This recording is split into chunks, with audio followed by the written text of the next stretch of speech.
de amigos. É o que a Rede Amigo Espírita deseja conquistar em seu canal no YouTube. E você, amigo espírita, pode ajudar. Convide 5 amigos para se inscreverem em nosso canal e ligarem o sino de alerta. Além de atingir a meta de 1 milhão de amigos, todos serão sempre avisados de novos vídeos e transmissões ao vivo no YouTube. Acesse agora raitv.com.br. Rede Amigo Espírita, divulgando, instruindo e unificando.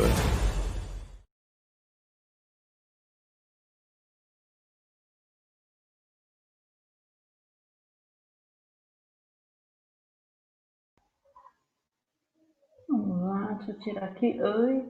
1 milhão de amigos.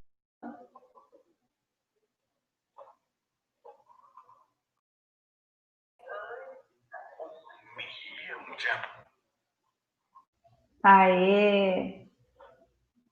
Bom dia a todos, sejam todos bem-vindos a mais um EAC Matão, todos vocês que estão nos ouvindo aqui pela Rede Amigo Espírita e também pelo evento aqui, EAC Matão 2020, organizado, né, pelo Instituto Carver Schutel.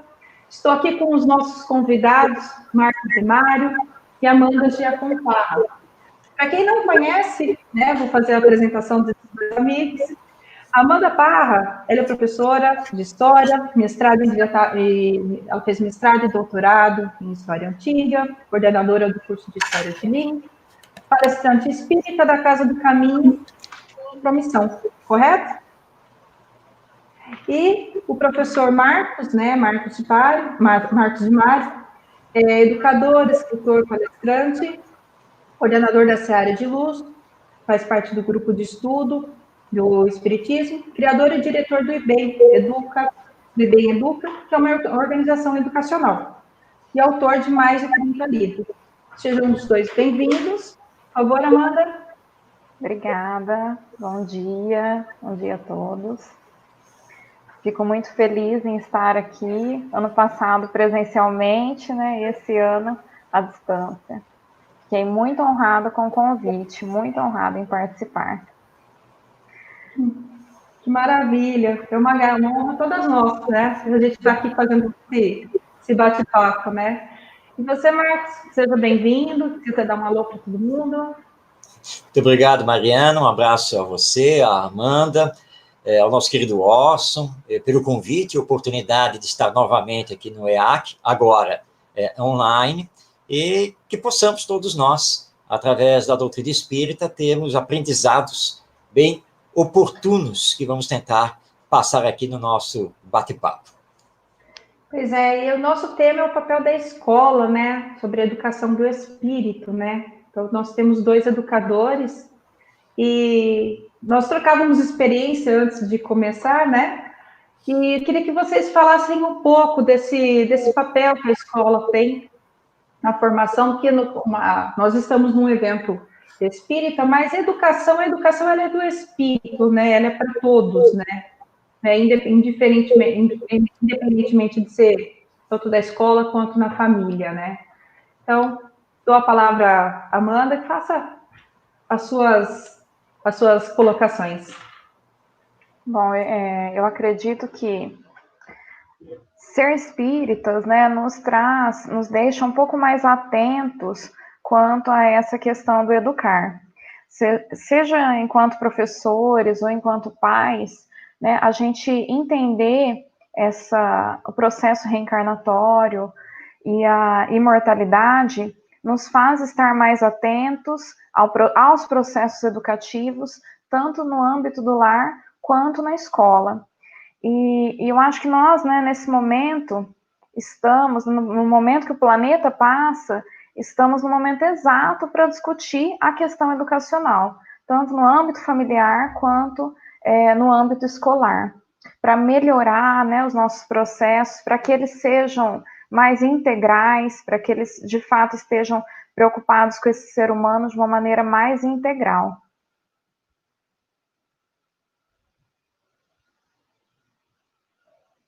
E, Amanda, assim, como é que você visualiza, assim, no caso, né, na questão, assim, da escola, o espírito na parte integral? Então, a escola, nós vamos falar um pouco disso, né? Hoje, eu acredito, a escola, ela tem, hoje, uma visão ainda um pouco restrita, né, do educar. Então, a gente, durante muito tempo, né, até séculos, ficamos aí muito presos na parte da cognição e desprezando todas as aprendizagens, né, afetivas, sociais, que esse indivíduo precisa ter também nesse espaço. Hoje nós temos estado mais atentos, né, educadores, os próprios sistemas de ensino, chamando a atenção da necessidade de pensar esse ser humano não só como alguém que tem ali aquele quociente intelectual, né, mas como um ser de inteligências múltiplas, que tem ali muitos talentos para desenvolver, e pensando na abordagem espírita, inclusive, né, de outros momentos que ele já traz, né, toda uma bagagem, toda uma mochilinha cheia também, para abrir aí e utilizar. Então, a escola hoje, né, e talvez a nossa escola do futuro, seja essa escola preocupada em desenvolver aquilo que de melhor esse ser humano está trazendo ali, né, naquela bagagem dele. E também desenvolver aquelas fragilidades que ele carrega ainda. Então, do ponto de vista educacional, hoje a gente está começando a se abrir mais, né, aí desde do fim do século XX, mais ou menos, se abrir mais a essa discussão, que a gente não está na escola ali apenas para aprender alguns conteúdos fragmentados de algumas ciências, mas a gente está ali para se formar realmente enquanto seres humanos. Perfeito. Professor Marcos, gostaria de fazer alguma colocação? Neste momento, a palavra é da Amanda, mas é exatamente isso, sem nenhuma dúvida. Marcos, eu posso... Só para complementando, então, essa questão, a Amanda tocou num ponto muito importante, que é a visão que a escola tem do processo educacional. E, de fato, a escola anda muito divorciada do educar. Há muito tempo que ela está formatada no ensinar, no transmitir conteúdos ou conhecimentos técnicos científicos, e levando em conta apenas o desenvolvimento cognitivo das nossas crianças e dos nossos jovens. Nós temos agora, e isso já é da nossa ciência, nós temos todo um componente emocional, afetivo, psíquico, que precisa também ser desenvolvido. O que nós temos visto muito é que há uma dicotomia, né, uma separação.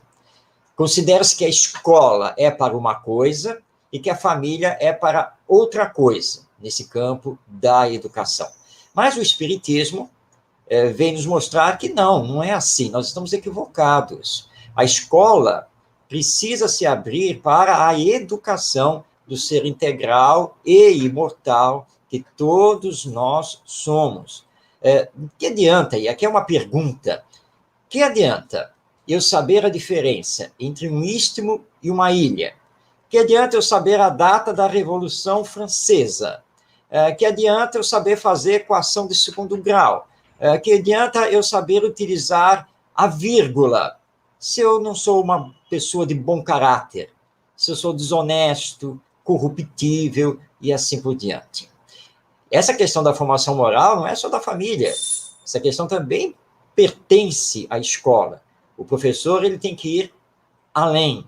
Ele, além de ser um auleiro, como diz o educador brasileiro Pedro Demo, ele tem que ser o verdadeiro educador.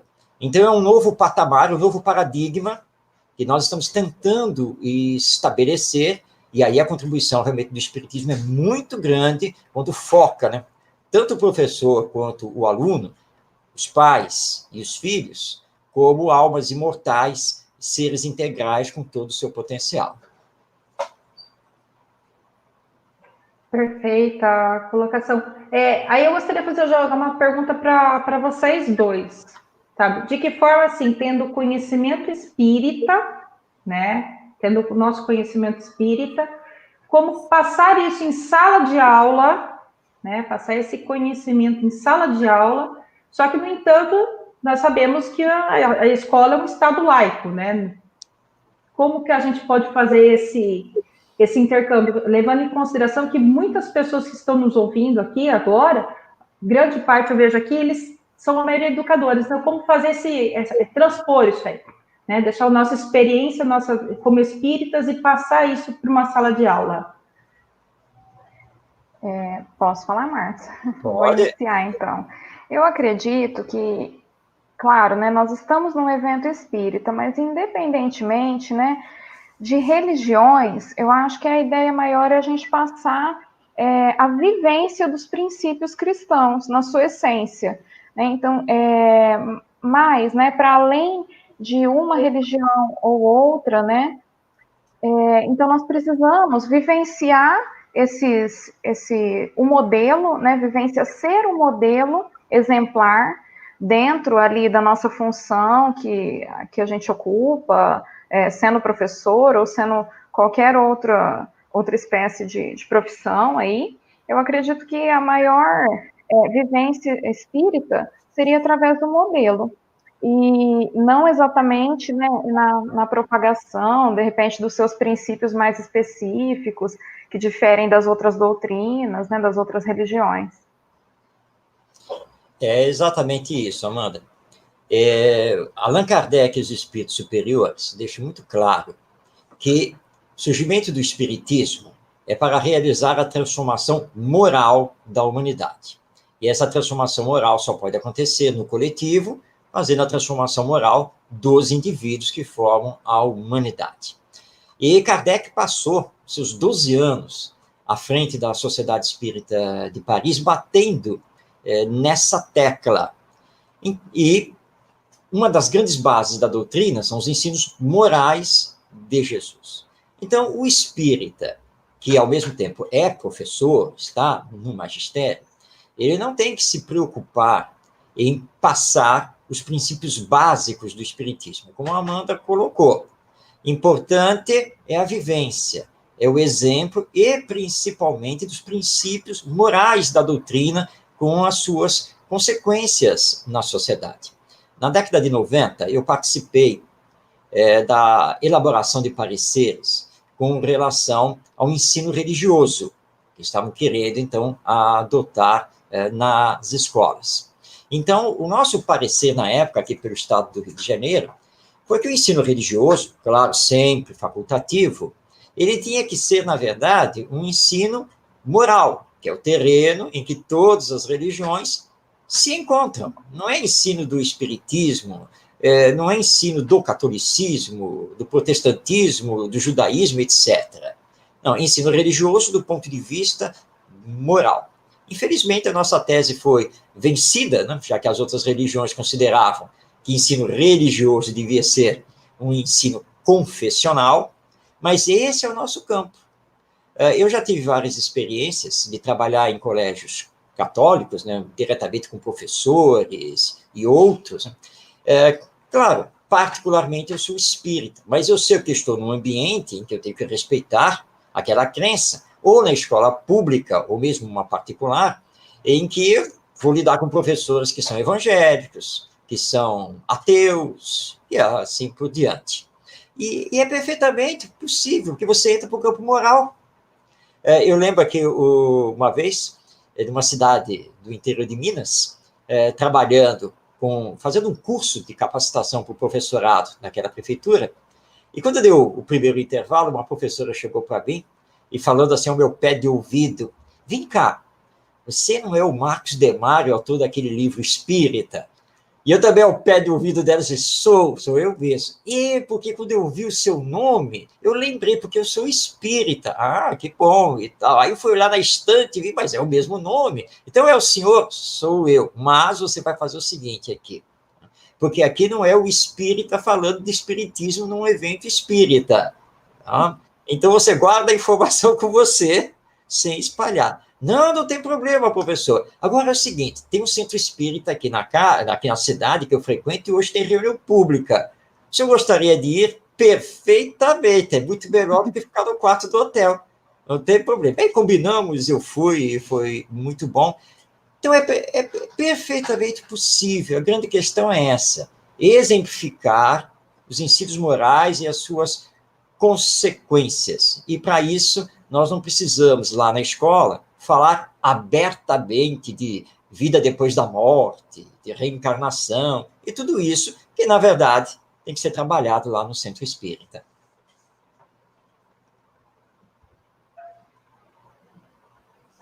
Perfeito, bem esclarecido. Então, assim, e assim, quando a gente fala da escola, né? Então, assim, eu vou falar uma coisa para vocês, para quem tá me vendo. Eu sou uma mãe, tá? Então, eu estou aqui conversando com dois professores, né? Com todo respeito que eu tenho, carinho por educadores. E eu vejo, assim, muitas vezes, amigos meus, assim, que são professores, eles encontram uma certa dificuldade de chegar ao aluno, muitas vezes, é a interação professor-aluno, tá? Que ponto que a gente poderia estar trabalhando, assim, é lógico que é importante a família em conjunto com a escola, isso é o ideal, mas a gente sabe que isso está longe do ideal. Então, como é que, assim, o professor dentro da sala de aula poderia estar chegando a esse aluno, né? Como é que ele poderia estar chegando a estar tendo essa interação para poder ter esse objetivo de ser, assim, um educador de espíritos, vamos dizer assim. Não sei se vocês entenderam a pergunta. Eu entendo que o vínculo professor-aluno, ele precisa, antes de qualquer coisa, ser emocional, né? Algumas pesquisas, né, de neurociência já falam para a gente que o aprendizado cognitivo, ele só vai ocorrer quando, né, se antes ocorrer esse vínculo emocional, essa ligação desses indivíduos de alguma forma. Então, eu acredito que, eu até trouxe um pouquinho isso hoje aqui, vou trazer aqui na minha fala, né, que o professor, ele tem falado bastante, né, na atualidade, de um descompasso entre aquilo que ele quer propor e aquilo que o aluno quer, né? Então a gente sente um descompasso, uma reclamação aí por parte dos professores nesse sentido. E isso se dá também, né, porque a gente precisaria repensar algumas dessas práticas educativas, e eu acho que antes até disso, pensar quem é aquele educando, né, quem é aquele indivíduo que eu preciso me aproximar, desejo me aproximar, como eu vou realizar essa aproximação com ele. Então, como eu vou estabelecer essa minha relação, né, de emocional com esse educando, porque a aprendizagem só vai se estabelecer depois que eu estabelecer essa primeira relação emocional com ele. Eu acho que seria mais ou menos isso. Sem dúvida. Lembremos que a escola é um coletivo de pessoas. Pessoas que são almas imortais reencarnadas. Então, se não houver esse vínculo emocional, nós temos uma escola fria, uma escola que obedece regulamentos, professores que dão aula, que, por sua vez, obedece um currículo e toda uma burocracia. E é por isso que muitos educandos até detestam a escola, porque acaba não sendo um lugar prazeroso, onde eles não têm vez, eles não têm realmente participação. Então, é fundamental que o professor tente, na medida do seu possível, conhecer os seus alunos, a história deles, de onde eles vieram, o que eles passam, o que eles querem, ouvi-los, fazer atividades na chamada sala de aula que eu gostaria que acabasse, que nunca mais tivesse, que fosse transformada no que eu chamo de espaço de aprendizagem coletiva, mas que essas atividades fossem criativas, dinâmicas, participativas. E aí sim, um vínculo emocional realizado, tudo vai ser facilitado, as coisas vão funcionar de forma muito diferente dentro da escola. Como coloca Allan Kardec lá no Livro dos Médiuns, eu sou espírita, eu bem que gostaria que ele também aceitasse o espiritismo. Mas antes de pensar em ele aceitar o espiritismo e se transformar em espírita, eu preciso saber se ele acredita se a alma existe. Porque se ele acha que a morte é o fim de tudo e nunca pensou em alma, não tem como querer torná-lo espírita, mostrar para ele o espiritismo. Então, primeiro fazer essa observação, essa sondagem, e aí eu vou conhecê-lo. E aí, então, propor, através de um raciocínio lógico, de uma provocação do fazer pensar, que ele pense nessa possibilidade de existência da alma. Ou seja, torná-lo primeiro espiritualista, para quem sabe, depois, mas ele com seu livre-arbítrio, talvez se torne um espírita, o que não é o mais importante. O mais importante é torná-lo um espiritualista. Fazer pensar é muito importante no campo da educação. Vou lembrar aqui um exemplo dado pelo professor José Pacheco, que é da Escola da Ponte, lá de Portugal, hoje radicado aqui no Brasil, e que o aluno chegou para ele e perguntou, professor, o que nós somos? Ele olhou para o aluno e disse, o que nós somos? Uma boa pergunta, eu não tinha pensado nisso.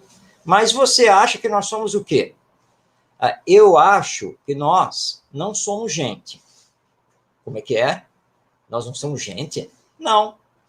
Mas essa é a definição lá do livro, não é? De biologia? Eu estou até com o livro aqui, professor. Diz aqui, olha, né, que nós somos seres vivos, nós somos gente, né, e que todo ser vivo nasce, se alimenta, respira, etc. e tal, e morre. Aí o Pacheco disse que olhou para o garoto e disse, meu filho, para mim me parece assim uma boa definição. Por que você acha que isso não é uma boa definição? Ora, professor, é simples. Eu não posso ser um ser vivo, eu não sou gente. Eu não morri. Ele diz aqui que o ser vivo morre. Aí o Pacheco parou e disse, e agora? Eu não tinha pensado nisso. É verdade, você não morreu, eu não morri. Mas então nós somos o quê? Aí o garoto olhou para ele, mas professor, eu vim justamente perguntar isso para o senhor. E o Pacheco respondeu, pois é, mas agora eu já não sei mais o que eu sou, porque eu pensava que eu era gente, que era um ser vivo, mas agora você me mostrou que o ser vivo morre e eu não morri, então eu sou o quê? E agora, professor, como nós vamos resolver isso? Calma, conversa com seus colegas, vê quem tem essa dúvida, vamos formar um grupo de estudo e pesquisa, montar um projeto para descobrir o que nós somos. E eles chegaram à conclusão que a definição dada pelos autores no livro de biologia faltava, na verdade, um complemento. Ou seja, o ser vivo é todo ser que nasce, se alimenta, respira, etc., etc., e um dia morre. Fizeram uma cartinha lá para a editora entregou para os autores concordaram com os alunos, e para a segunda edição do livro entrou, então, essa definição com esse complemento. E aí virou todo um projeto lá dentro da escola. Então é isso, você ouve, você deixa ele participar, você interage, faz ele pensar, se envolve com ele, deixa ele se envolver com você, e aí o processo de aprendizagem vai fluir de forma mais natural. Maravilha, o princípio de Sócrates, né? Ele que fazia esse tipo de retórica, isso, né? Interessante. E assim, também tem projeto de novas escolas, né? Quando nós observamos, sempre buscar interdisciplinaridade, né? A pessoa entender, o aluno entender por que a matemática entra na matemática. Você acha que é fácil estar implementando esse tipo de projeto nas escolas? Como é que está a opinião de vocês? Assim, porque quando a gente trabalha com você mesmo colocou, professor, alunos que saem, vão pesquisar, eles partiram de um princípio filosófico, biologia e filosofia, né? Já identifiquei aí 2 matérias, entre aspas, né? E seria esse o caminho, né? Buscar interdisciplinaridade para poder desenvolver o aluno a motivar mesmo a pesquisa, a pensar por si próprio. Aí, assim, se está desenvolvendo, assim, o espírito desse aluno? Bom, todas essas propostas pedagógicas são muito bem-vindas e todas elas estão tentando acertar, né, o melhor caminho, o melhor rumo na educação escolar. O Brasil tem propostas na sua legislação de educação muito boas. Se nós analisarmos a LDB, a Lei de Diretrizes e Bases da Educação Nacional, ela traz coisas de excelência. A mesma coisa nos parâmetros curriculares nacionais. E, atualmente, na BNCC, que é a Base Nacional Curricular Comum. Mas nós temos um problema. A teoria é muito boa, mas a prática engessa essa teoria. Enquanto nós não transformarmos essa seriação por idade, enquanto nós não transformarmos a sala de aula, enquanto nós não acabarmos com essas aulas de 50 minutos, enquanto não acabarmos com essa postura de sou formado como professor para dar aula da minha matéria, da minha disciplina, e o resto não é comigo, todas essas teorias, né, de interdisciplinaridade, multidisciplinaridade e assim por diante, elas vão ficar só no papel. Em determinado estado aqui do Brasil, eu não vou citar nomes aqui, porque é uma questão ética, mas nós temos visto, aí com a implementação da BNCC, verdadeiros absurdos. Orientações aos professores em cadernos de 100, 200, 300 páginas, um monte de orientações. Nós recebemos agora, nesses dias, slides aqui de uma prefeitura para orientar os professores, e que até a metade dos slides está tudo ótimo. Fala que os professores têm que trabalhar com assembleia, dar autonomia para os alunos, que está seguindo a parte teórica da BNCC. Mas a partir da metade dos slides, engessa tudo, porque aí vem assim, um verdadeiro caminhão, é uma carreta de regulamentos, conteúdos que têm que ser trabalhados, e volta para o problema da seriação por idade, sem levar em consideração o desenvolvimento cognitivo e emocional dos educandos. Então, toda aquela teoria que, pelo menos em tese, é muito boa, ela se perde na prática. Eu estive recentemente aqui no Rio de Janeiro, numa escola pública, a convite, e fui recepcionado, fui levado à sala dos professores para uma primeira conversa, para depois ter a reunião. E na sala dos professores havia um professor, ele tinha um calhamaço de papel na frente dele, e ele lá com a caneta, preenchendo e fazendo anotações. E aí, então, eu perguntei para ele o que ele estava fazendo. Ele disse, não, nós recebemos aqui da Secretaria de Educação, tá, esse formulário, que agora não basta apenas aplicar a prova, as notas e lançar tudo isso no sistema. Agora nós temos que preencher esse formulário, aluno por aluno, para fazer também uma avaliação. Só que eles esquecem o seguinte, né, que eu tenho N turmas para trabalhar. Então, eu não tenho mais horário para fazer lanche, eu não tenho mais horário para almoçar, porque tudo isso aqui tem prazo. E se eu não entregar dentro do prazo, eu sou penalizado na minha avaliação enquanto profissional do magistério. E posso ser rebaixado dentro do próprio município. Então, toda a teoria, ela acaba ficando engessada. É impossível de ser colocada em prática, porque o sistema, ele não muda. Então, nós precisamos mudar o sistema, lembrando que na LDB, no seu artigo 24, é muito claro, que a escola pode se organizar das mais diversas formas, tanto a nível administrativo como a nível pedagógico. E eu deixo mais uma pergunta aqui. Se isso está na lei, por que as nossas secretarias de educação, por que os nossos donos de escola não obedecem essa lei? Porque formatam a escola de uma única maneira e não permitindo que o professor tenha a liberdade pedagógica que, na verdade, ele precisa ter. Muito bem. Queria escutar você também, Amanda. Sua colocação, suas experiências.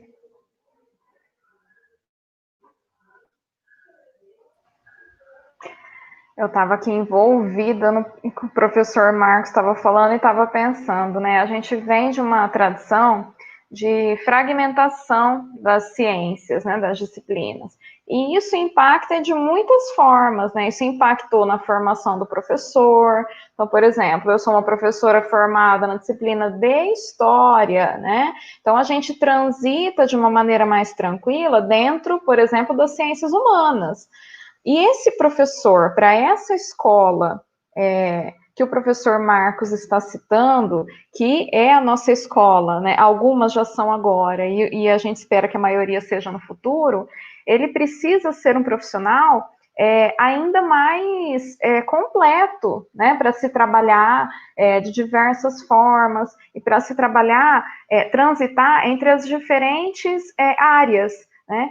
Mas também, antes disso, né, ele precisa ter, de maneira assim, muito intensa, a humildade pedagógica, para que ele possa, né, utilizar dessa maiêutica socrática, né, que a gente falou há pouco, desse fazer perguntas, despertar a curiosidade desse jovem, para que esse jovem busque, pesquise, e ele fique como alguém que está mediando esse processo apenas, né? Então, a gente tira um pouco a carga dele, daquele que está ali palestrando, falando, mas para aquela pessoa que ajuda, que orienta em como fazer, em como pesquisar, né? Ele não precisa mais, né, ter aquela obrigatoriedade de trazer verdades, de trazer aquele conhecimento científico pronto. Pelo contrário, a gente espera que ele busque isso junto com o aluno. Então, isso ainda é desafiador. Se a gente pensar na nossa própria formação,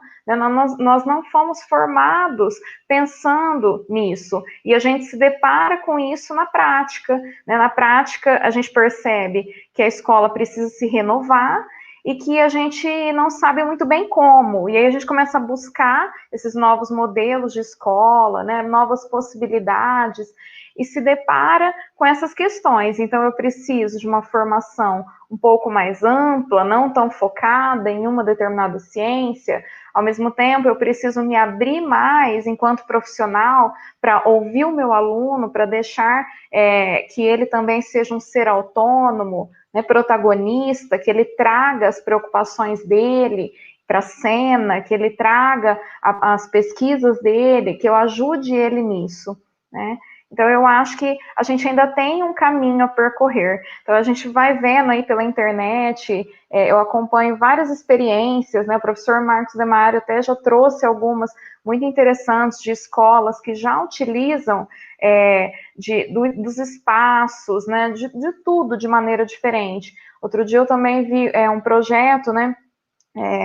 Vi num site muito bacana também chamado Porvir, sobre experiências pedagógicas inovadoras, né? E um projeto na cidade de Cotia me chamou muita atenção, o projeto Âncora, não sei se o professor Marcos Demário conhece, muito lindo, né? Inclusive, a gente via lá toda essa proposta já implantada, eles contam, né, o passo a passo disso, o caminho percorrido, né, não é uma coisa que se faz de um dia para outro, então a gente precisa de políticas públicas também que vejam a educação a longo prazo, então é um conjunto de coisas, mas eu acredito que esse despertar para que as coisas precisam ser diferentes, que o ambiente precisa ser diferente, que eu, profissional, preciso me renovar, preciso ser diferente, eu acho que isso já está em pauta, né? Eu acho que já, nas nossas escolas. A gente vê, esses dias eu estava pensando, né, nessa pandemia, muitos congressos educacionais online, eles estão sendo lançados, né? E aí a gente, nos grupos de professores e tal, eles são muito compartilhados. E aí, né, a gente percebe o quanto os professores querem discutir essas questões. Teve alguns dias que foi falando das competências socioemocionais. E aí, às vezes, a gente fala, não, o professor não quer isso, ele não se vê como alguém que faz isso. Pelo contrário, o congresso, sim, tinha muita gente online assistindo. Muitas vezes, esse professor, ele ainda não sabe como fazer, ele não sabe os meios, mas ele já sabe da importância disso e ele quer fazer. Então, eu acho que nós estamos no momento ideal para realmente pensar nessa formação desse professor, ajudá-lo para que ele perceba o quanto pode desenvolver nesse aluno para além do cognitivo, né? O quanto ele é exemplo em todas as medidas para esse aluno. Deixa eu só fazer um complemento. Como a Amanda lembrou aqui o projeto Âncora, da cidade de Cotia, que é considerada uma escola inovadora da educação básica brasileira. O projeto Âncora, ele tem por base a Escola da Ponte, lá na cidade do Porto, em Portugal, e recebeu, inclusive, assessoria direta do José Pacheco. Mas o projeto Âncora é uma escola particular, né, hoje mantida por uma organização não governamental. E muitos professores questionam que esses projetos pedagógicos inovadores são impossíveis de serem aplicados nas escolas públicas. Não é, não. Então, vamos aqui, para quem quiser depois pesquisar aí na internet, entra no YouTube, vai ver os vídeos. Nós temos, por exemplo, na capital de São Paulo, 2 escolas públicas inovadoras, que é a Escola Municipal de Ensino Fundamental Professor Amorim Lima, e também a Escola Municipal de Ensino Fundamental Campos Sales. Então, Amorim Lima e Campos Sales. Tem, por exemplo, no caso é uma escola particular, a Escola da Serra, de Belo Horizonte, Minas Gerais, entre outras. Esse site que a Amanda citou, Porvir, é um site muito rico, onde todos vão conhecer as escolas e organizações que, em 2016, foram classificadas pelo Ministério da Educação como escolas e organizações inovadoras da educação básica brasileira. São basicamente 178 escolas e organizações.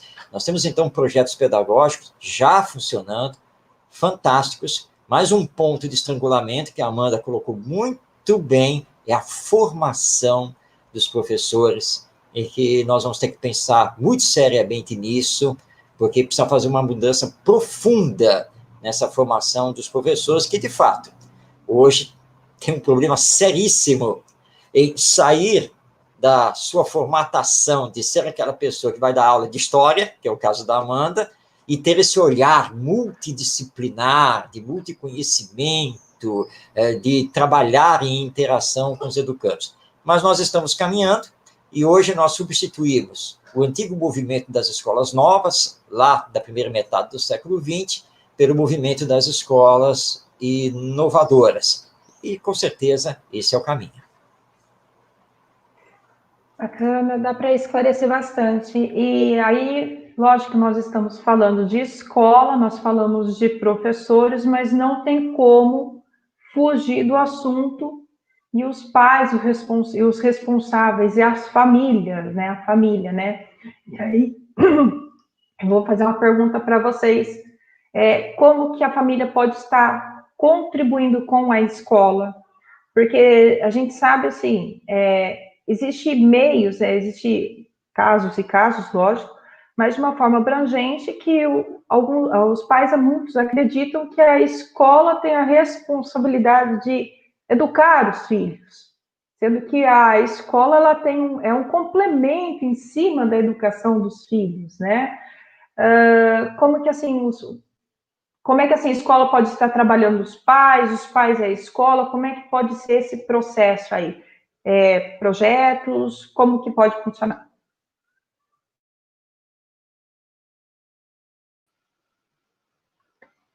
Bom, eu acredito que essa interação ela é muito importante no sentido assim de que aquelas competências sociais e emocionais que o aluno ele vai desenvolver na escola não são as mesmas do lar. Então, os pais precisam entender que são esferas que se complementam, né? São aprendizagens que se complementam. Aquilo que eu vivencio, as interações sociais que eu vivencio na escola, são diferentes das interações que eu vivencio no ambiente do lar, né? E então a participação deles no sentido de agregar nessa escola, de estar junto em todos os sentidos, de ouvir, né, aquilo que a escola tem a dizer e também de fazer intervenções positivas no ambiente escolar, né, com jeito, né, chegar nessa equipe gestora ou no professor, né, ter aí dar, vamos dizer assim, as devolutivas para a escola do próprio aprendizado do seu filho, acompanhar mais de perto esse aprendizado e estar aí ao lado, né, caminhar ao lado desses que também estão tentando, né, com as suas melhores intenções, com aquilo de melhor que eles têm da sua formação, educar os potenciais dessa criança que está ali também. Né? A gente sabe que, então, são amplos os deveres de cada um. né, e são diferentes. Então, os pais que têm essa visão, né, que entregam de alguma forma, né, essa educação totalmente para o âmbito escolar, eles estão perdendo, né, uma imensa oportunidade de educação no lar, que a gente sabe que é tão necessária se fazer pelo exemplo, pelas vivências, né, pelas atitudes, pelos sentimentos, né, por tudo aquilo que se vivencia ali no âmbito do lar. A gente vê, né, em muitas escolas que os gestores apontam assim que quando os pais participam muito das reuniões, a gente tem uma média de 50% de pais, mais ou menos, quando participam bastante, né? E a tendência também é que, conforme a criança vai crescendo, eles participem menos ainda. Então, por exemplo, nos alunos do ensino médio, a participação dos pais cai bruscamente das reuniões. É como se ele tivesse, assim, enxergando aquele ser ali como alguém que já não precisasse mais desse acompanhamento tão de perto, quando, na verdade, pode ser um dos momentos mais críticos, né, para esse espírito, a adolescência também, dos momentos que ele mais precisa desse acompanhamento. Então, a interação, ela tem que ser feita, né, o tempo todo, com bastante cuidado, com bastante cautela também para a escola, né. A gente vivenciou nessa pandemia muitos pais também falando de uma maneira muito desrespeitosa com os professores, né, inclusive em publicações na internet, né, e então vem o questionamento, né, o professor ele está ali dando o melhor de si, né, com a formação que ele tem, com as possibilidades que ele tem, e esse pai, ao invés de interagir, né, entrar em contato no particular, tentar com um jeitinho, ele vai e joga nas redes, né, com o objetivo de quê, né, resolver o quê dessa forma? Então, eu acho que é algo que a gente precisa realmente amadurecer. Essa relação família-escola, ela precisa se dar de uma forma mais intensa, né? Voltando um pouco a esse exemplo do projeto Âncora, nesse projeto mostra ali, né, o acompanhamento dos pais, como é que eles faziam. Então, tinha aquela conversa com o professor tutor, que era o responsável pelo aprendizado ali, né? Um dos responsáveis em acompanhar esse aprendizado do filho, e esse pai, ele estava por dentro exatamente daquilo que o filho estava aprendendo, quais as dificuldades que ele apresentou. Então, a participação da família tem que ser assim, né, na escola, tem que ser intensa mesmo, de esclarecimento de dúvidas. Acho que é nesse sentido. Trazendo para nós a visão espírita, vamos lembrar que família e escola são as duas grandes instituições sociais de educação do ser humano. E na questão 582 do Livro dos Espíritos, está muito claro lá que a educação dos filhos é missão dos pais, e que os pais serão cobrados pelo que fizeram com os filhos pela lei divina. Se eles se desviaram socialmente por negligência dos pais, por culpa dos pais, os pais respondem perante a lei divina. Então, não tem como nós não falarmos da interação entre a família e a escola, entre os pais e os professores. São as duas instituições humanas que devem educar os espíritos que estão reencarnando. Mas qual é o objetivo da educação? Qual é o significado real da educação? Bom, educar, e aqui vamos colocar bem claro a visão espírita, educar, primeiro, é corrigir as más tendências que o espírito, porventura, ainda esteja trazendo. Segundo, é desenvolver as suas virtudes, que todos nós estamos desenvolvendo as virtudes paulatinamente na medida em que vamos tendo as experiências reencarnatórias. Terceiro, é criar nos nossos filhos e nos nossos alunos os bons hábitos. Kardec é muito claro dessa definição. Educação é o conjunto dos hábitos adquiridos. Ele pode adquirir bons hábitos, pode adquirir maus hábitos. Embora o contexto familiar ele seja diferente do contexto escolar e vice-versa, mas essas duas instituições precisam se dar as mãos.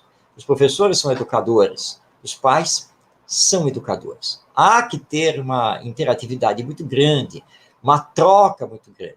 Não compete aos pais apenas cobrar a realização dos deveres de casa que a escola manda. Não compete à escola apenas tratar do desenvolvimento cognitivo dos seus alunos. Enquanto nós ficarmos, né, nisso, nós podemos aqui, olha, vamos pegar aqui o tênis de mesa, o antigo ping-pong, né? O tênis de mesa. Então, o que você tem aqui? É o que está acontecendo hoje em dia. Então, de um lado, você tem os pais. Do outro lado da mesa, você tem os professores. A redinha lá no meio, separando família da escola, porque de um lado está a escola e do outro está a família, e a bolinha é o nosso educando, é a nossa criança, que de um lado é filho, do outro lado é aluno. Então, os pais vão matricular o filho na escola, como a banda colocou, achando que educação é problema da escola. Então, na hora de providenciarmos a educação dos nossos filhos, põe para a escola recebe. Mas os agora alunos entram sem limites, sem saber obedecer, sem saber respeitar o outro. O que a escola faz? Dá a raquetada e devolve para a família. Então, vai chamar os pais. Vocês precisam dar um jeito aí dos filhos de vocês. Aí os pais dizem, mas nós já demos um jeito, colocamos na escola. Sabe qual é o problema? É essa escola. Essa escola é fraca. Vamos matricular nossos filhos em outra escola. Então, vai para outra escola. Nós fazemos dessa criança essa bola do tênis de mesa, que vai para cá, que vai para lá. E que daqui a pouco está frustrada, está depressiva. Tudo isso que nós já conhecemos e que, com o passar do tempo, isso então vai desaguar na sociedade. Kardec é muito claro. Nós não temos que nos queixar dos males sociais que estamos enfrentando, porque de geração em geração, nós não estamos cuidando do desenvolvimento moral deles.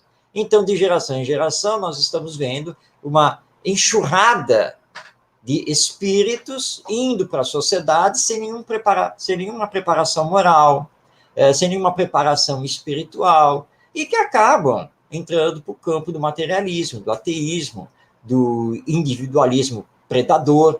É isso que está acontecendo. Nós temos que parar com essa guerra entre a escola e a família e a escola, e as duas organizações se entenderem como institutos humanos de educação. E que, para termos uma boa educação, nós precisamos de bons exemplos. Porque eu só posso ser um bom educador se eu me autoeducar. É aquela história, né? Aliás, é uma história que é contada, na verdade, na internet, já me foi contada, eu já usei isso em livros, que é aquela cena. Então, imaginemos o casal e a sua filha com 6 anos de idade. O casal resolveu reformar o quarto da filha. Então, ela está dormindo com os pais enquanto eles estão reformando. E agora eles estão na pintura. Então, vocês imaginem a cena. O pai está lá em cima da escada e está pintando lá em cima a parede. E a mãe está embaixo, no chão, pintando a parte de baixo. A menina entra no quarto, olha, bate com o pezinho no chão, cruza os seus bracinhos, fecha o semblante, olha para os pais e diz assim, mas que diabos? Quando isto vai ficar pronto?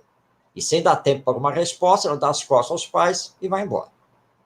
O pai para de pintar, cruza os braços, fecha o semblante, bate com o pé no degrau da escada e, olhando para a esposa, pergunta, mas que diabos, onde a nossa filha aprendeu a falar desse jeito?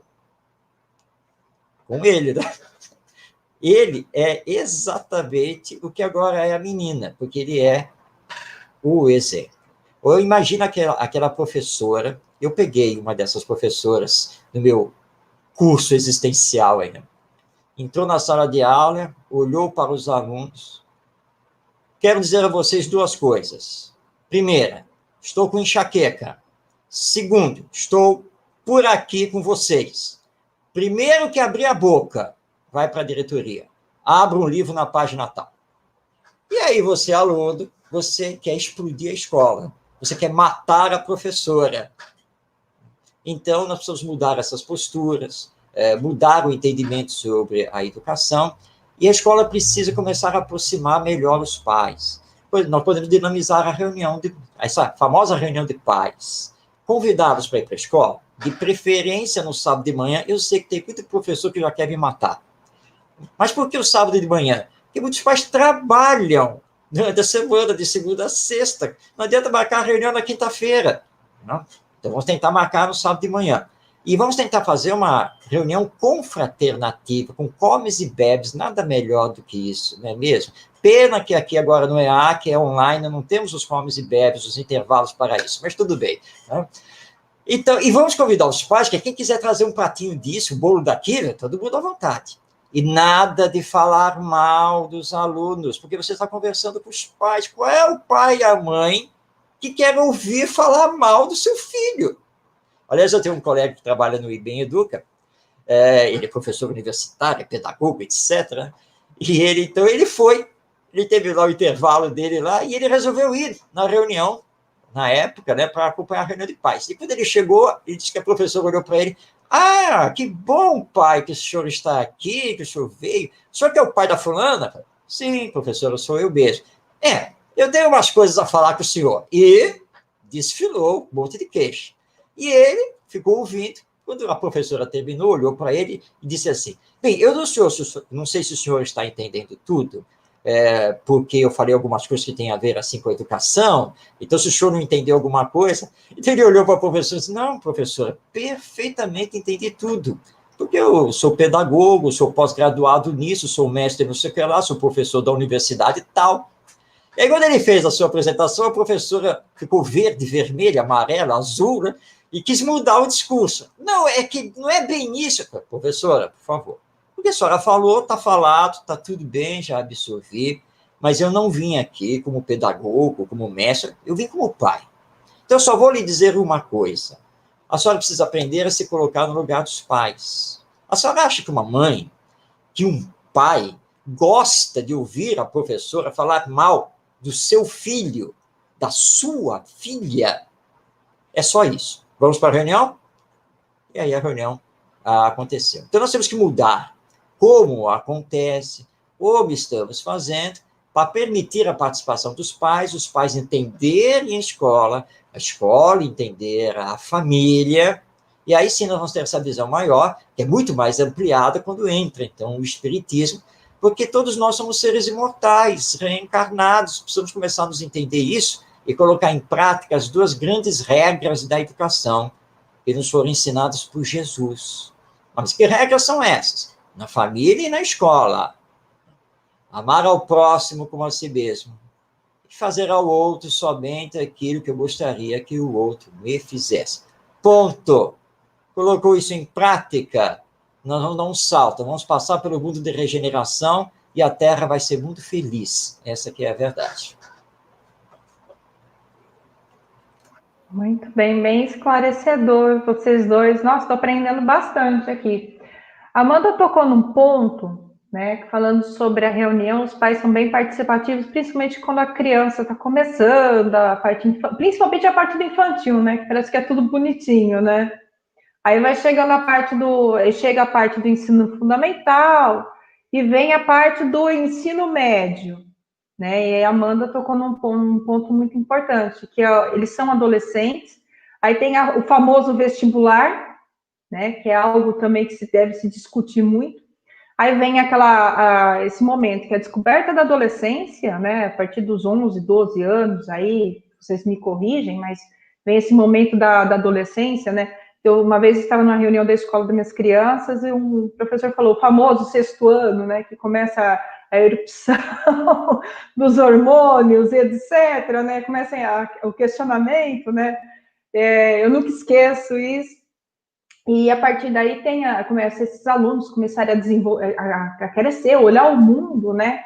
E aí vem esse famoso ensino médio, que é a descoberta, na verdade, para o adolescente de muita coisa, né? Que é o mundo para ele, né? E aí vem a pressão do vestibular, né? Também que é outro campo, né? Você tem que trabalhar, você tem que passar, é o famoso Enem. Como trabalhar isso, assim, como é que o professor pode estar trabalhando junto com os pais? É lógico que eu penso assim num sistema bem cooperativo, tanto os pais quanto os alunos nessa fase aí. vamos dizer assim, bem crítica, assim. Se eu tiver errado, vocês, por favor, me corrijam. Bom, Mariana, é uma fase crítica mesmo. Eu acho que pensando, né, como somos espíritas, pensando nesse aspecto também, né, outros conflitos também vêm à tona, né, nesse espírito. Então, é um momento mesmo muito delicado.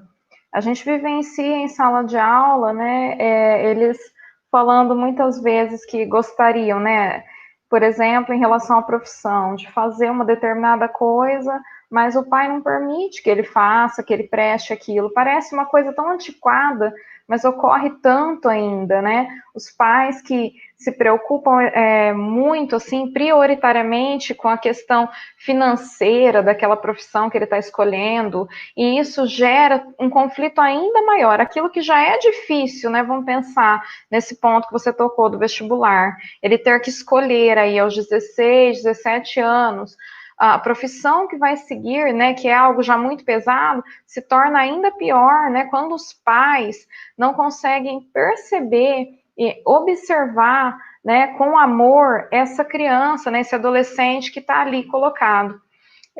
Essa observação, né, como nos falou bastante Montessori também, ela vem desde o berço. Observar esse espírito que está ali, né, reencarnado ao seu lado. Por que ele está ali? Quais tendências que ele traz, né? Quais tendências que ele carrega? Que aspectos emocionais que ele precisa melhorar, né? O que você tem, né? Por que você está como pai ou mãe ali, ou professor, de repente?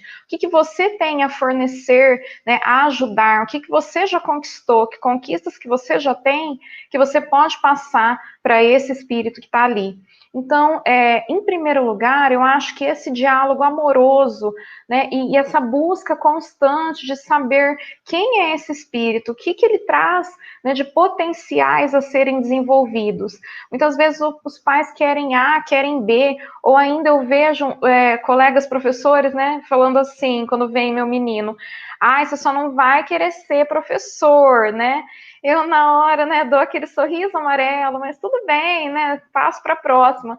Mas, gente, se quiser, né, e se o que de melhor ele tiver for realmente, né, esse ser professor, que seja aquilo que ele tem de melhor dentro dele, aquilo que é a proposta reencarnatória dele, eu preciso respeitar isso, né? Eu vejo muitos pais não respeitando isso, e aí agrava essa situação desse espírito na adolescência, né? Aquela rebeldia vem com ainda maior intensidade. Então, enfim, quando a gente sente, né, esse apoio dos pais, é mais tranquilo, né? Essas escolhas são mais tranquilas. Então, na sala de aula, quando eles colocam esses sonhos, né, essas propostas que eles têm, a gente busca sempre investigar, né, questionar, e por que você quer isso, né? Estabelecer esse diálogo de entendimento mesmo, entender quais as propostas que ele traz. E daí em diante incentivá-lo, né, a conquistar aqueles sonhos e tudo mais. E sem, assim, eu acho que os pais, né, a gente precisa se modificar um pouco no sentido de se preocupar muito com as questões materialistas ainda. Muitas vezes a gente lê muito isso, né, lá nas obras básicas ou em tudo que vem a seguir, mas a gente não vivencia isso de fato, né? Às vezes a gente vê lá, o filho tirou 7 em matemática. Aí a gente chega em casa com essa criança e vai lá naquele discurso. Não, você não pode tirar 7, você tem que tirar 10, você tem que ser o melhor, né? Então eu tô lá estimulando aquela criança a ser ainda mais competitiva. Quer dizer, eu leio e falo uma coisa e na prática, né, eu atuo de uma maneira diferente. Obviamente que esse espírito ele vai pegar para ele, né, aquilo que eu estou, na verdade, praticando, né? Então, se eu estou recriminando, eu estou levando muito em consideração, né, esse 7 que ele tirou, né, sem entender todo o entorno, ou ainda, né, as questões emocionais que podem estar envolvidas com aquele momento, né. Eu gosto muito de ler o Augusto Cury, né, quando ele traz essa questão da gestão das emoções para a gente. Então, a gente precisa para aprimorar esse ser professor, esse ser pai, né? A gente precisa primeiro aprender a gerir essas emoções com a gente mesmo, né? A geri-las internamente para a gente poder ensinar, né? Acho que a gente tocou nesse ponto um pouco antes, né? O Marcos tratou disso. Eu não preciso dizer para ele, para essa criança, que eu sou perfeita, porque eu não sou, né? Mas eu posso dizer, por exemplo, olha, Miguel, né, que é o meu filho, hoje a mãe tá, assim, péssima mesmo, a mãe tá sentindo raiva de alguma coisa, então eu vou ensinar ele o que é sentir raiva, eu vou nomear, né, esses sentimentos e emoções, vou diferenciar uma coisa da outra, pensar com ele como lidar, né? Então, esse que é o nosso verdadeiro papel, e principalmente aceitar, né? Aceitar esse espírito, dando aquilo, fornecendo aquilo que de melhor nós temos para ele, seja enquanto pais ou enquanto professores. A adolescência, na visão espírita, realmente é um período de transição. O espírito reencarnado, ele agora já domina plenamente o seu novo corpo orgânico, sua nova personalidade, e ele percebe que ele não é mais criança, ele não está mais no mundo infantil, mas ele também ainda não é um adulto pleno. Então, é uma fase, muitas vezes, difícil, delicada, e que muitas vezes nós, enquanto pais, enquanto professores, não sabemos entender e automaticamente acabamos não sabendo respeitar e atropelamos. Eu já tive diversas experiências de trabalhar diretamente com adolescentes. Estava aqui, enquanto a Amanda estava falando, recordando uma vez, numa cidade do interior aqui do Brasil, em que eu fui convidado a fazer todo um trabalho com 90 adolescentes que faziam parte do projeto Jovem Aprendiz de uma determinada instituição. Então, eu preparei o material e logo pensei assim, bom, e a instituição ficava na periferia lá da cidade, num bairro violento, com vários problemas. Então, logo me descreveram o quadro para que eu me preparasse.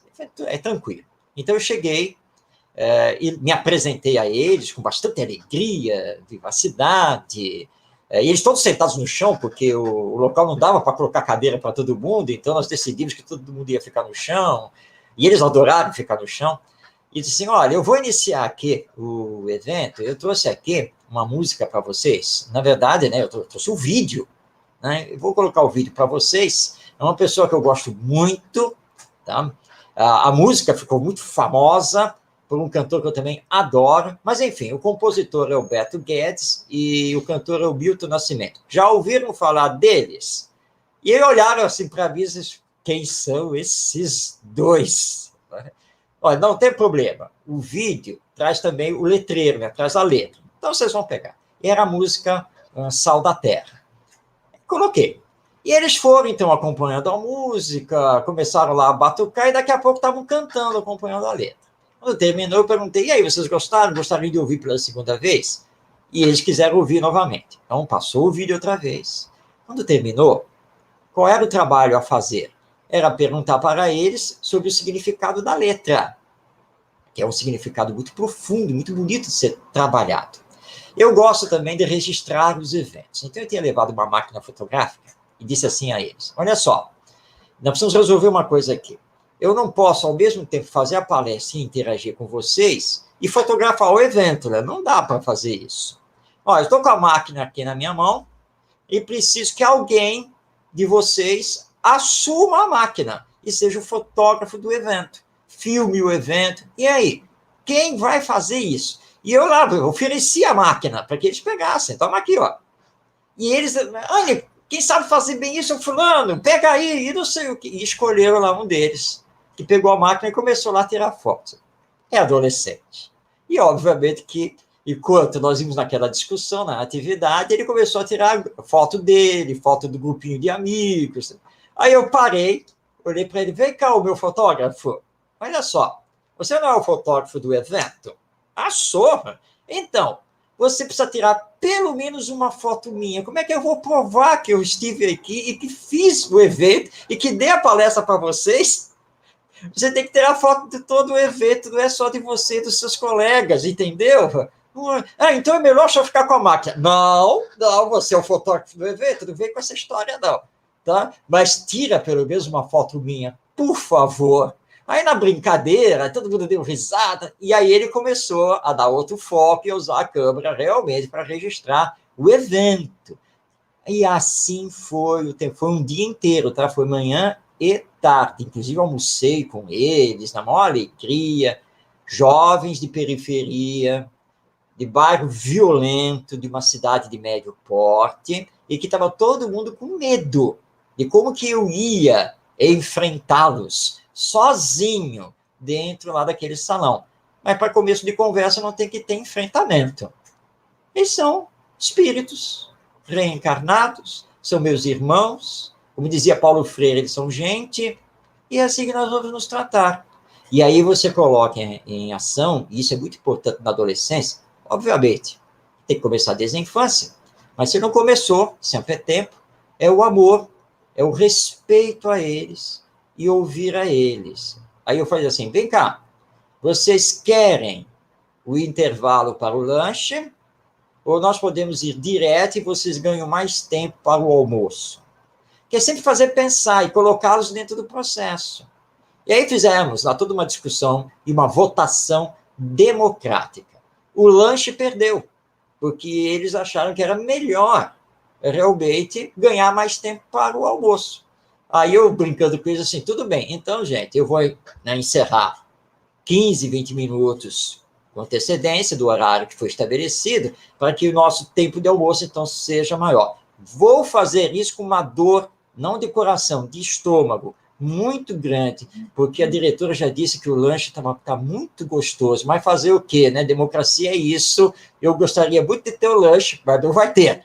Tá? E aí, então, eles vendo que eu estava brincando com eles, ouvindo, deixando eles falar, participar, fluiu maravilhosamente bem.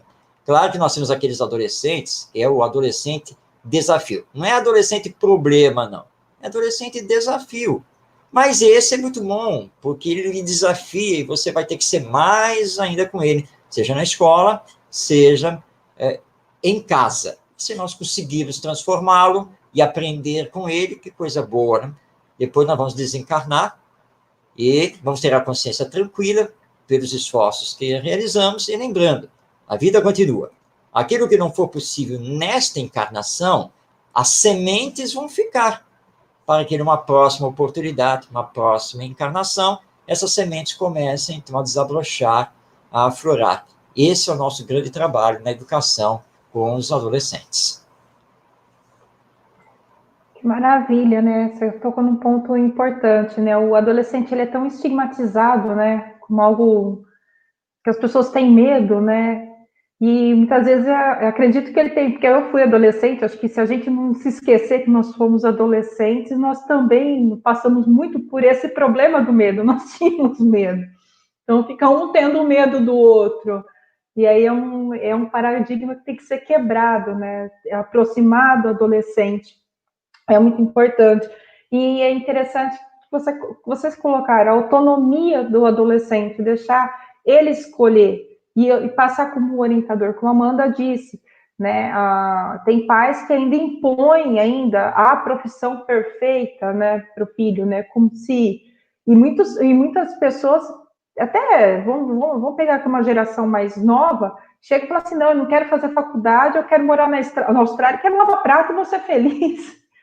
Né? Tem isso, ninguém está falando aqui que é o certo e o errado, é a escolha, né? Respeitar a escolha de cada um, né? E como o próprio Marcos falou também, a autonomia do adolescente, dar confiança a ele, né? É bem interessante, que é algo que tem que ser dito. E acho interessante quando a gente fala de professor, aí eu vou colocar uma experiência pessoal, se vocês me permitem. Como eu mudei muito de cidade, então eu tive muitos professores. Eu estava fazendo uma conta, eu já passei acho que de 200 professores na minha vida. Passei por muitos professores mesmo, se eu for contar tudo.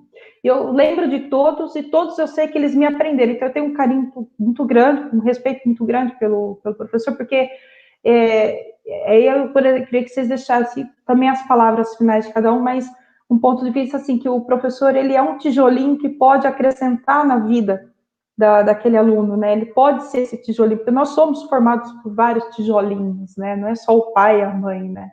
E aí eu queria deixar com vocês algumas palavras finais, deixar meus agradecimentos a todos que estão participando. Estou procurando perguntas, mas tem alguns comentários aqui que depois, se vocês quiserem comentar. A Eliana Galvão, pelo visto aqui, ela deve ser professora, porque ela falou o seguinte aqui, ó. Cadê uma aqui que aqui. Ela colocou aqui, ó, já tentei fazer reuniões aos sábados, os pais não participam, pois alegam justamente o contrário, é o único dia que tem para limpar a casa, o mercado, etc, né? Ela está acompanhando aqui conosco desde o começo. A Márcia, tem bastante gente combinando aqui, ó, outro comentário da Fátima, ó, se as famílias e professores estiverem juntos, o aluno só ganha em aprendizado e evolução. Tem vários comentários aqui. Gostaria de saber se vocês têm interesse de comentar e deixar as considerações finais de vocês, que infelizmente já está acabando o tempo.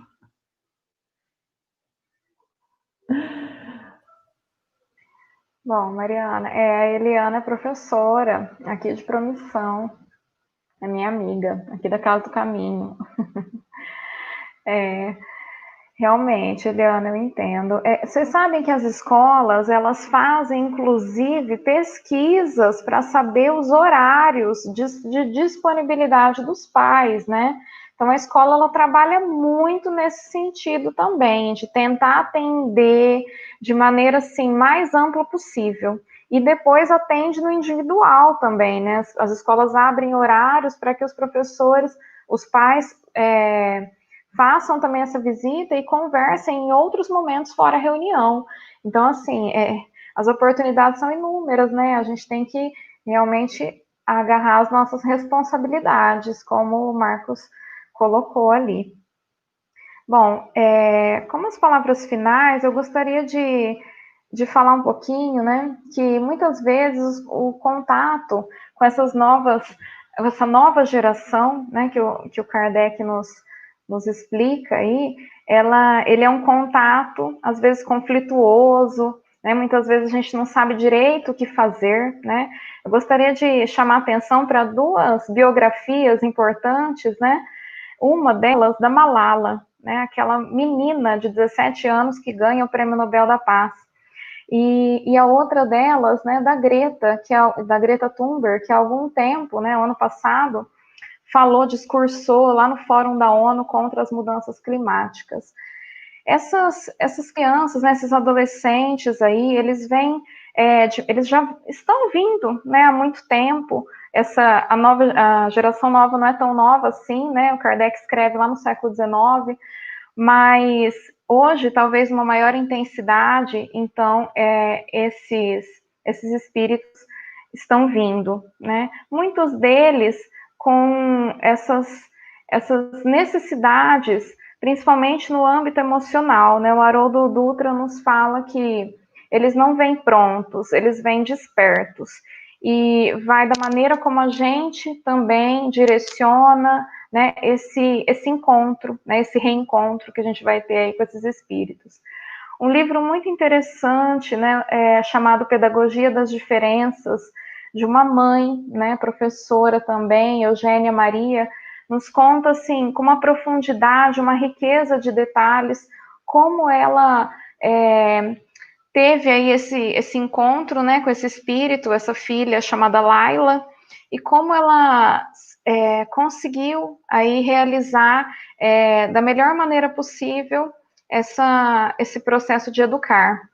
E aí, como que a gente educa essa nova geração, né? Então, ela fala muito dessa observação, ela conta, né, como ela fez essa observação, como, a partir do amor e dessa observação, ela reinventa o educar dentro do próprio lar. Então, acho que um pouco que a gente precisa pensar é esse educar essa nova geração né?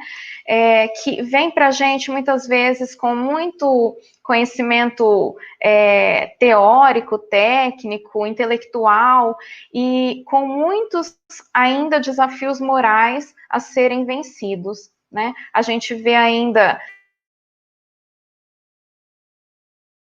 sendo povoada por, seja lá o nome que a gente queira dar, né, as crianças índigo, crianças cristais, não sei, o exemplo dessas duas meninas que eu trouxe, né, de uma maneira tão brilhante, desafiando aí grandes instituições,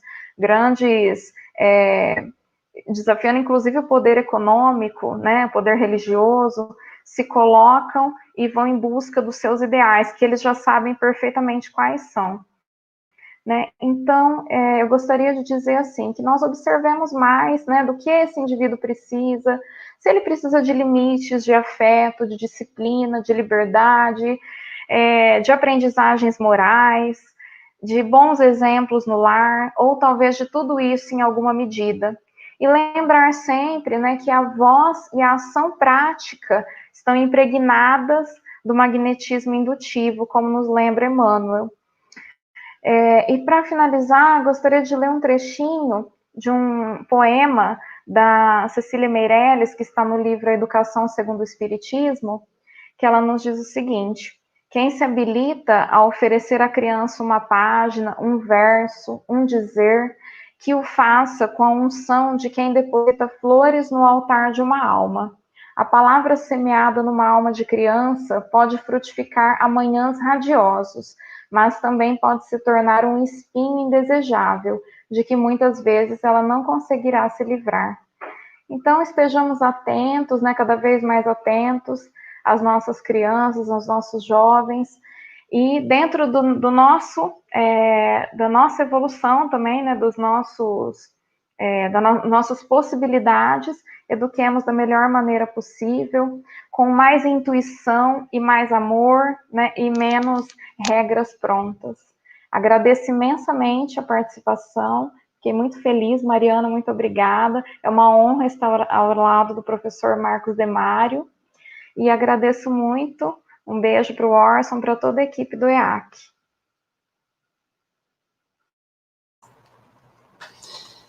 Bem, inicio agradecendo por esta oportunidade, por estar novamente com a Amanda, com você, Mariana, a todos do EAC, e para lembrar que nessas reflexões que pudemos ter aqui sobre educação, que educação, antes de mais nada, é processo. E como todo processo, precisa de tempo, as coisas precisam amadurecer. Então, se no início começar a não dar muito certo, é hora de reavaliar, rever, ter flexibilidade, mas dar continuidade. Porque senão, como diz o educador brasileiro, o Dermeval Saviani, nós vamos só fazer ativismo. Eu vou aplicar o que a Amanda ensinou. Mas aí dá algum problema, não, eu vou trocar pelo que o Marcos ensinou. Aí vai falar, não, aquela fala da Mariana. Não, agora eu vou fazer assim. Nós estamos fazendo ativismo, né? Nós estamos fazendo experiências usando os nossos alunos e os nossos filhos para ver o que vai dar certo. Isso não é processo pedagógico. Então, educação, acima de tudo, é processo. E processo para realizarmos ou permitirmos a realização do desenvolvimento intelectual e moral dos nossos educandos, dos nossos espíritos reencarnados, sejam crianças, adolescentes, jovens, sejam adultos, porque o processo de educação é para toda a vida, ele está acontecendo o tempo todo e não se circunscreve simplesmente à escola, né? Então, ele permeia a família, permeia as relações sociais, a nossa profissão, tudo. E precisamos entender que acima do conhecimento, o conhecimento técnico, acima dos certificados, acima do nosso caminhar profissional, nós temos aqui que entender que educar é um ato de amor. E nesse ato de amor, porque o amor é a base da educação e a base da vida, esse amor tem que permitir essa autonomia, tem que permitir a liberdade, tem que permitir que esse espírito possa cumprir com a sua missão aqui na Terra, que muitas vezes é uma missão consigo mesmo, é uma missão para um pequeno núcleo, como pode ser essa missão gigantesca perante a própria humanidade.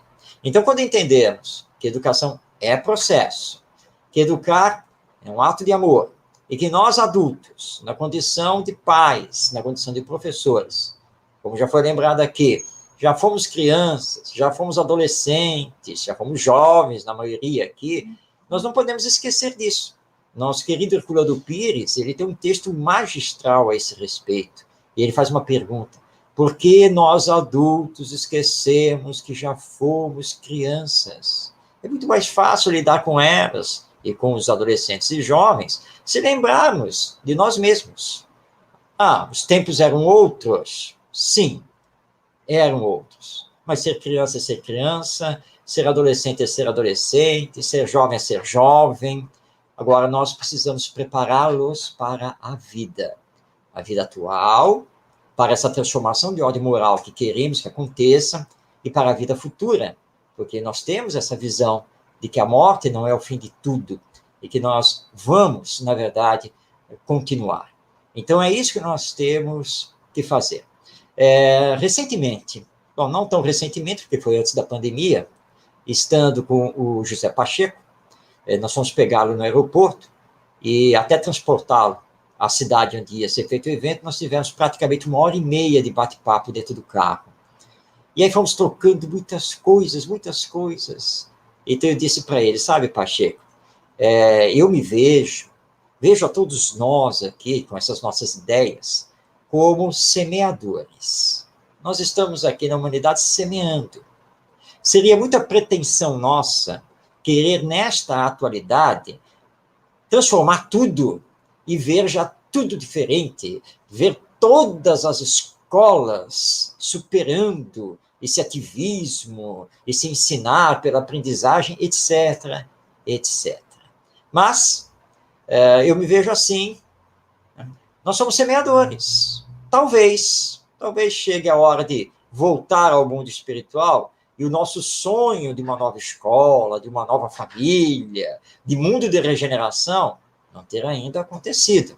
Mas tudo bem, eu quero retornar ao mundo espiritual com a consciência tranquila de que eu fiz todos os meus esforços e que, como eu semeei, eu deixei um legado. E esse legado vai florescer daqui a um tempo, eu, no mundo espiritual, vou poder continuar a trabalhar por isso, e aí que coisa maravilhosa. Eu sei que quando reencarnar, eu já vou ter pais com outra visão sobre a vida e sobre a educação, eu vou ter professores e uma escola também transformada e renovada, e que eu fiz parte desse processo. E importante é fazer parte desse processo com muito amor. Então, para encerrar, lembrando aqui o nosso grande educador Pestalozzi, com o qual Kardec estudou, e quando ele deixava muito claro, então, que é uma frase dele, né? Educar é um ato de amor. Então, amemos a educação, aquilo que nós temos que fazer conosco e com as novas gerações. A lei divina é do progresso, mas esse progresso só será adiantado quando utilizarmos o livre-arbítrio para a educação moral dessas novas gerações, moralizando-as e espiritualizando-as. O meu muito obrigado por esta oportunidade, agradecendo a todos, aos bons espíritos que vieram aqui nos assessorar e que possamos continuar a nossa caminhada sem nunca perder a esperança, acreditando sempre, porque o bem está sim vencendo o mal e vencerá mais ainda quando trabalharmos o bem na educação. Muita paz em todos os corações. Obrigada a vocês dois, obrigada, Amanda, obrigada, professor Marcos, pelas palavras aí, pelo aprendizado, que eu aprendi bastante. E agradecemos a todos vocês que estiveram aqui conosco, aqui no EAC. Lembrando que o evento não acabou, não. Essa sala acabou, né? Mas o evento continua, nós temos outras salas só clicar no link lá do YouTube, com outros assuntos, com outros colegas, que também tem palestras maravilhosas. Ah, Mariana, aconteceu outra, perdi. Não se preocupa, ficou gravado ali. Pode sentar, pode assistir de novo, assista quantas vezes. Compartilhe, porque a boa mensagem, ela deve ser compartilhada, para a gente começar a mudar o nosso padrão vibratório, né? Para a gente começar a ter o processo de transformação. Agradecendo a todos, agradeço vocês, agradeço a oportunidade que o Orson nos deu, ele está aqui, ó, ele deu um obrigado aqui, né? Ele está nos acompanhando, agradecemos a ele, e a todos que nos acompanham. Ó, a Nerita Pio também, ela fez também aqui na sala 3, eu trabalho aqui com as crianças também, então ela nos acompanhou, muito obrigada, Nerita, um abraço para todos vocês e fiquem com Deus, até mais, até a próxima oportunidade, que assim